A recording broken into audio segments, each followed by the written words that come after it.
बात करते हैं उत्तराखंड के मुख्यमंत्री पुष्कर सिंह धामी 2.0 सरकार के कार्यकाल को 1 साल पूरा हो गया है।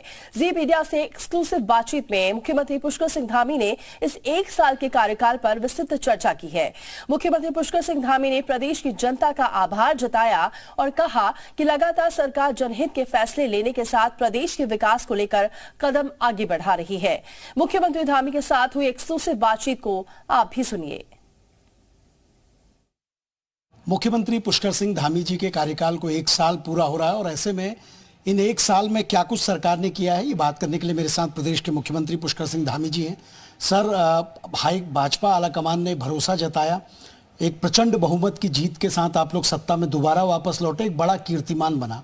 क्योंकि हम नवरात्र के शुरुआत में बात कर रहे हैं तो सबसे पहले उस फैसले की बात करूंगा जो आपने कहा कि प्रदेश में हर जनपद में देवी उपासना के कार्यक्रम होने चाहिए। इसके पीछे क्या सोच है सर और किस तरह के ये कार्यक्रम है?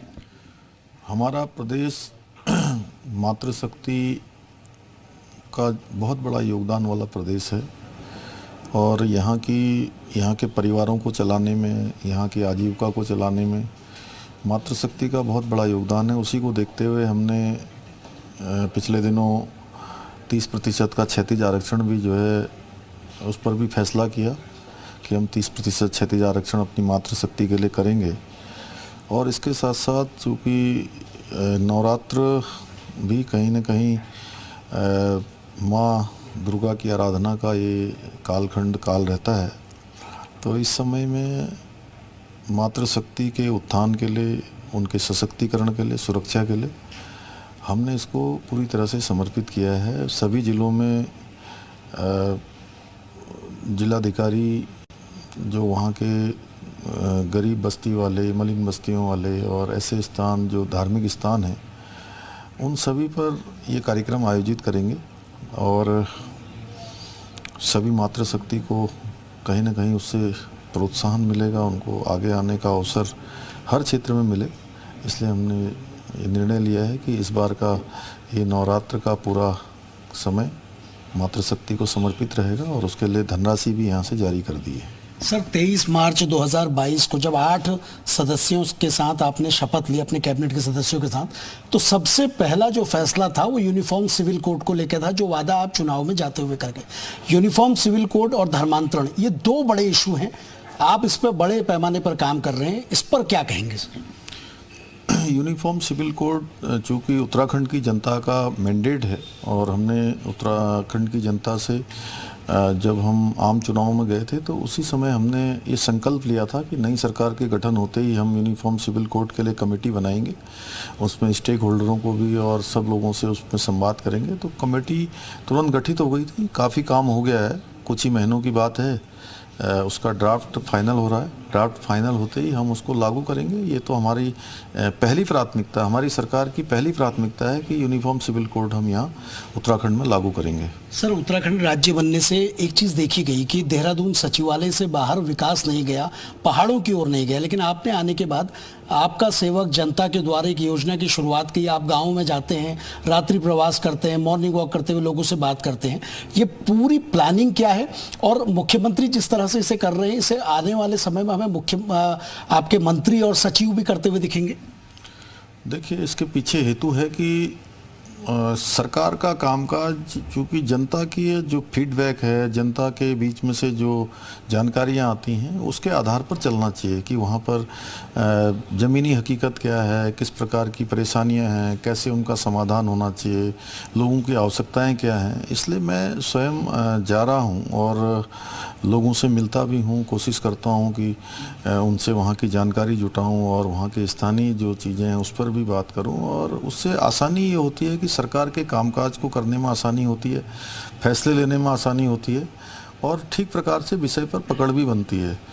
तो ये काम हमने शुरू किया है और ये काम तेज़ी से चलेगा।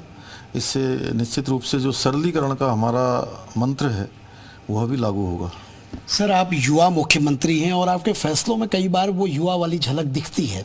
स्टार्टअप नीति को आप लोगों ने मंजूरी दी और आपने कहा स्वरोजगार पे ज़्यादा काम होगा, पहाड़ का पानी पहाड़ में रुकेगा। इस पर सरकार क्या कुछ कर रही है? देखिए, स्टार्टअप चूँकि हमारे बहुत सामान्य स्थितियों में और सामान्य परिस्थितियों में रहने वाले जो युवा हैं, नौजवान हैं, एंटरप्रेन्योरशिप वाले लोग हैं, उन सभी के प्रोत्साहन के लिए है। इसीलिए हमने ये तय किया है कि इन सभी का प्रोत्साहन करेंगे। इस बार के सामान्य बजट में भी इसका प्रावधान किया है और इसके पीछे हेतु है कि लोगों को अपने अपने क्षेत्रों में अपना एक रोजगार, स्वरोजगार दोनों खड़ा करने का अवसर मिलेगा और पलायन भी इससे रुकेगा।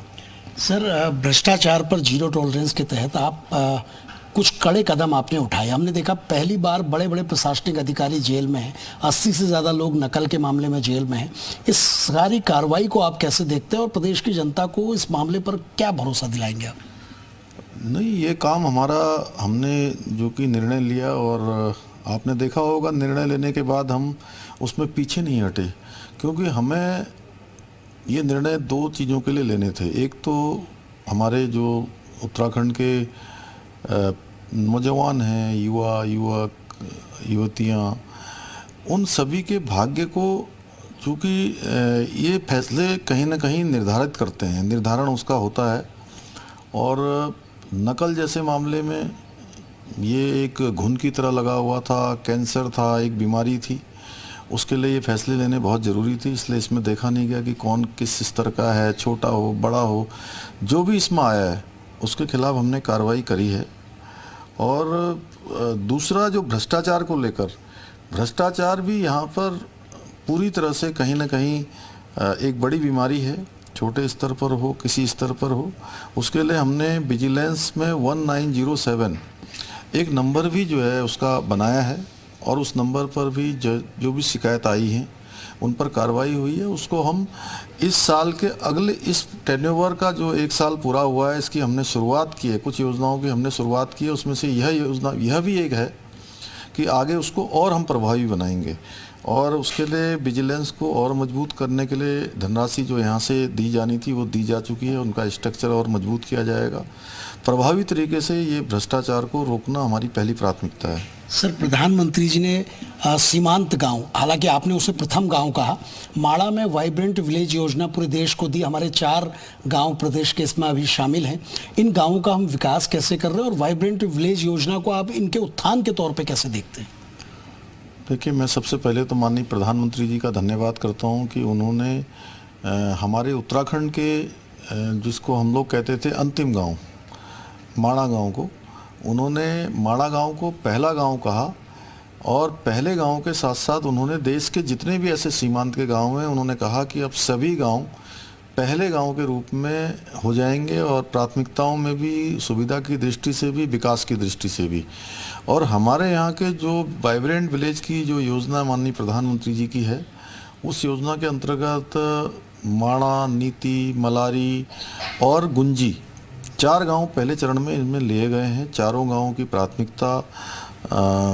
प्राथमिकता में है और हमारी भी प्राथमिकता में है कि वहाँ पर हर प्रकार का इस्टेब्लिशमेंट हो, अवस्थापनाएं, सुविधाएं हों, अन्य प्रकार की सुविधाएं हों, टूरिज्म हो, वहाँ पर पर्यटन हो, लोग दूर दूर से जो है उस क्षेत्र में आएँ और देखें। उसके लिए राज्य सरकार जो भी संपूर्ण काम हो सकते हैं वो कर रही है। सर, आपकी सरकार ने एक सशक्त नकल कानून बनाया, आज कई राज्य उसे फॉलो कर रहे हैं, उसका अध्ययन कर रहे हैं, किस तरीके का ये कानून है। और दूसरा, युवाओं के मामलों को आपने कहा कि मुकदमों को वापस लेंगे, सदन से इसकी घोषणा आपने की।